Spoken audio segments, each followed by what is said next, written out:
দেশের বিভিন্ন অঞ্চলে আবারও সক্রিয় হয়ে উঠেছে মৌসুমী বায়ু। ফলে বাড়ছে বৃষ্টিপাতের প্রবণতা।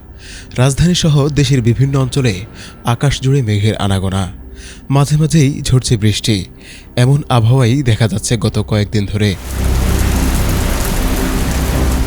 আবহাওয়া অধিদপ্তরের তথ্য মতে মৌসুমী বায়ু বাংলাদেশের ওপর মোটামুটি সক্রিয় রয়েছে। এর প্রভাবে দেশের অধিকাংশ এলাকায় হালকা থেকে মাঝারি ধরনের বৃষ্টি কিংবা বজ্রসহ বৃষ্টির সম্ভাবনা রয়েছে। কোথাও কোথাও মাঝারি থেকে ভারী বর্ষণও হতে পারে বলে জানিয়েছে আবহাওয়া অফিস।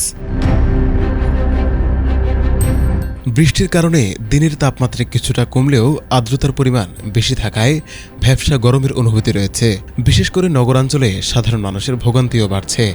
এদিকে ভারী বৃষ্টিপাতের কারণে নিচু এলাকায় জলাবদ্ধতার আশঙ্কা রয়েছে। পাহাড়ি অঞ্চলে ভূমিধসের বিষয়েও সতর্ক থাকার পরামর্শ দিয়েছেন সংশ্লিষ্টরা।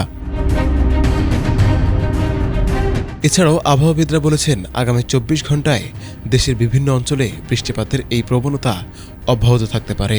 তাই জরুরি প্রয়োজন ছাড়া বৈরী আবহাওয়ায় বাইরে বের হলে সতর্কতা অবলম্বনের পরামর্শ দিয়েছে আবহাওয়া অফিস।